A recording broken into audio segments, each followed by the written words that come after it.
मैं वैद्य आर्य निवास दुर्गा आयुर्वेद भवन में के इस स्टूडियो में आप सभी का स्वागत करता हूं।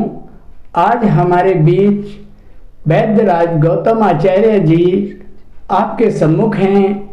वैद्यराज जी, हमारे पास हजारों रोगियों के प्रश्न टाइफाइड ज्वर के बारे में आते हैं, उस पर आप प्रकाश डाल करके कुछ अच्छी जानकारियां हमें देंगे।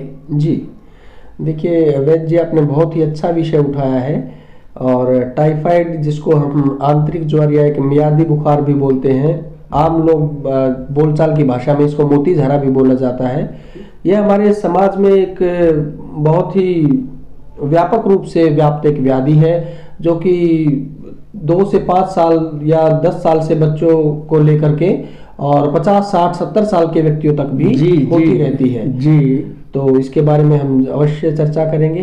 वैद्यराज जी, इसका जो है कारण और जो है इसके क्या लक्षण होते हैं? जी वैद्य जी, देखिए यदि हम इसके कारणों की चर्चा करें तो टाइफाइड जो बुखार होता है यह हमारे पाचन तंत्र से संबंधित बुखार होता है, जिसको हम आंतरिक ज्वर भी बोलते हैं। जी। और यह अक्सर दूषित खान पान की वजह से, जिसमें दूषित फल सब्जियां हो गई या फिर अनहाइजीनिक कंडीशंस, यानी कि किसी गंदे स्थान पर मल त्याग करने से भी यह जो साल्मोनेला टाइफी नाम या पैराटाइफी नाम का एक बैक्टीरिया होता है, जो कि हमारे मुख मार्ग या गुदा मार्ग से हमारी छोटी आंत में आकर के वहां पर अपना जगह बना लेता है और हमारे भोजन को अच्छे से पचने नहीं देता है, जिसके कारण हमारे शरीर में टाइफाइड बुखार हो जाता है। इसके यदि जैसा आपने पूछा, यदि हम लक्षणों के बारे में बात करें तो इसके अंदर शरीर में टूटन, कोई काम करने का मन न होना, चिड़चिड़ापन होना, धीरे धीरे हल्का हल्का बुखार रहना, और इसकी उग्र अवस्था में टेम्परेचर बहुत ज़्यादा 102-103 डिग्री तक भी फीवर हो सकता है। वैद्यराज जी, इस बुखार के अंदर आयुर्वेद के अंदर क्या क्या औषधियाँ जो है उपलब्ध हैं? जी देखिए, आयुर्वेद में टाइफाइड बुखार या फिर मियादी बुखार के लिए बहुत सारे योगों का वर्णन है और इसमें बहुत ही अच्छी और सटीक औषधियाँ इसमें हैं। बुखार के लिए हम इसमें गोदंती भस्म दे सकते हैं, संजीवनी वटी दे सकते हैं, और इसके अंदर मुख्य रूप से जो है टाइफाइड के लिए एक परपटी का योग किया जाता है, जिसमें रस परपटी का भी बहुत अच्छा जो है इसके अंदर काम होता है। और क्योंकि परपटियां जो है बनाई गई है वह हमारे आंतों से संबंधित बीमारियों के लिए ही बनाई गई हैं, जिसके अंदर हम औषधियों को केले के पत्ते के बीच में रखकर ऊपर नीचे जो है अपना जो गौ माता का जो गौ में जो गोबर होता है उसकी एक लेयर लगाते हैं, जिससे उसके जो रस होते हैं, गोबर के जो रस होते हैं वह उसके औषधि के अंदर आ जाते हैं और वह हमारे पेट के अंदर बहुत अच्छा कार्य करते हैं। इसके अंदर हम सूखे पुदीने का 1-1 ग्राम चूर्ण भी यदि रोगी को दे तो वह उसकी आंतों को मजबूती देता है, जो उसकी भूख एकदम से खत्म हो गई होती है उसको धीरे धीरे उसको जागृत करता है। इसमें मुख्य रूप से एक बात का ध्यान रखना चाहिए कि हमें ज्यादा रोगी को एकदम से खाने के लिए नहीं देना होता है। इसमें हम रोगी को अन्न का भी त्याग कराते हैं कुछ समय के लिए, ताकि उसको हल्का खाना और सुपाच्य भोजन ही हम उसमें देते हैं। इसमें रोगी को दिन में 3-4 बार 4-4 मुनक्का हम चबाने के लिए देते हैं, जिससे उसके बल का क्षय ना हो और जो है धीरे धीरे हम इसमें हमारे पाचन तंत्र जो होता है उसको आराम देते हैं और इस तरीके से रोगी पूर्णतः स्वस्थ हो जाता है। वैद्य जी, रोगियों के अंदर कुछ भ्रांतियां हैं, जैसे इस बुखार के अंदर स्नान नहीं कराना है जी, या छौंका नहीं लगाना है जी, और इसी तरह से कुछ और भ्रांतियां हैं, तो उसका निवारण।